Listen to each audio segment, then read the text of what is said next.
The Bellaire House, terrifying encounters with demonic spirits. Nestled in the quiet town of Bellaire, Ohio, stands an old, weathered house with a dark secret. For decades, the Bellaire House has been a hotspot for terrifying paranormal encounters, whispers of demonic spirits, violent poltergeists, and unspeakable horrors that have plagued its inhabitants. Those who enter often leave shaken, their experiences too terrifying to fully comprehend. The house, built in the late 1800s, has a tragic and unsettling past. It was constructed near the site of Native American burial grounds and directly over a ley line, a supposed source of supernatural energy.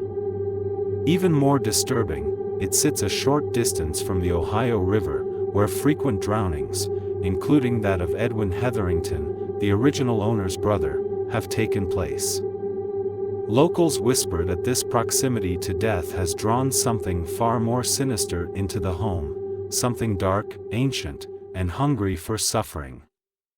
One night, as Kristen lay in bed, she felt a sudden, icy chill sweep over her body. She opened her eyes, only to see a dark figure standing at the foot of her bed. It was tall, almost inhuman, with glowing red eyes that pierced through the darkness. Paralyzed with fear, she tried to scream, but no sound escaped her lips. The figure slowly moved closer, its form flickering like a shadow, until it was mere inches from her face. Then, just as suddenly as it had appeared, it vanished, leaving behind the suffocating smell of sulfur. Kristen wasn't the only one experiencing these terrifying encounters. Her children would wake up in the middle of the night, screaming about a man standing in their rooms.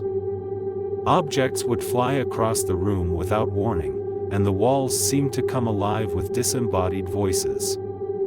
One night, Kristen's daughter was violently pulled from her bed by an invisible force, leaving deep scratch marks on her legs. It was as if the house itself was alive, feeding off their fear.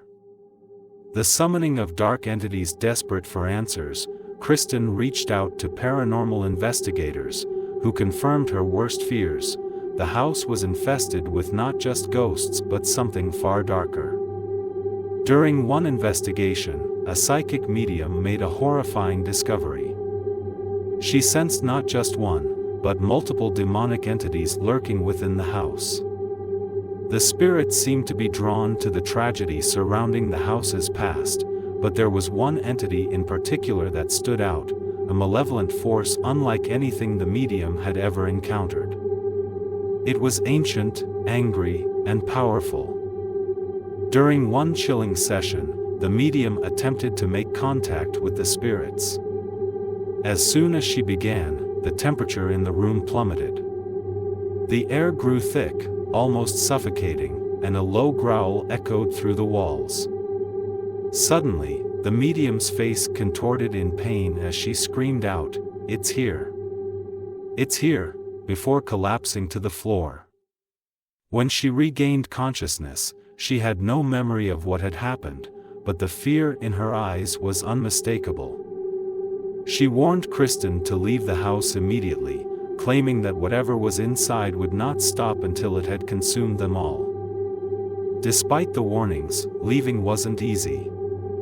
The house seemed to have a hold on Kristen and her family, as if something sinister didn't want them to leave.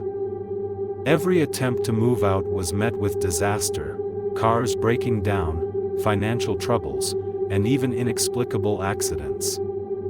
It was as if the house itself was alive, actively trying to keep them within its cursed walls. The demonic attacks intensify as the weeks dragged on. The attacks grew more violent. One night, Kristen's son was found in the attic, trembling and speaking in a voice that wasn't his own. His eyes, wide with terror, were fixed on something invisible, something no one else could see. He claimed that they were coming for him, that they had promised to take his soul. His words chilled Kristen to the bone. He was only 7 years old. Then came the night that broke Kristen's will. It was around midnight when she was jolted awake by the sound of footsteps. But these weren't the footsteps of any living person. They were heavy, deliberate, as if something with immense weight was moving through the house. As the footsteps grew closer, the walls began to shake violently. Pictures fell from the walls, glass shattering across the floor. Kristen rushed to her children's rooms, only to find them huddled in the corner, their eyes wide with terror. Before she could comfort them, a deafening bang echoed through the house, followed by a deep, guttural growl. The air grew thick with the stench of decay, and the temperature dropped so low that they could see their breath. It was then that they saw it, a massive, shadowy figure standing at the top of the stairs, its red eyes glowing like embers. It let out a roar so loud that the walls seemed to tremble, and the lights flickered violently. For a moment, it felt like time itself had stopped, like they were trapped in some nightmare dimension where this creature was in control. They fled that night, leaving behind everything they owned, too terrified to ever return.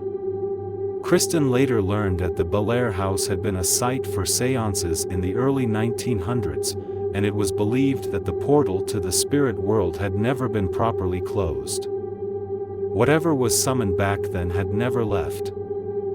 The legacy of horror to this day, the Bellaire House remains one of the most haunted places in the United States. Paranormal investigators still visit, and those brave enough to enter often leave with stories of their own terrifying encounters, objects moving on their own, voices whispering in the darkness, and the overwhelming sense of something watching from the shadows. But one thing is certain, the Bellaire House is no ordinary haunted house. It is a place where the line between the living and the dead has been blurred, and the forces that reside within it are not just spirits, they are demons, hungry for fear and eager to destroy anyone who crosses their path. Some houses are simply haunted. The Bellaire House, however, is a gateway to something far more terrifying, where evil is not just felt, it is alive.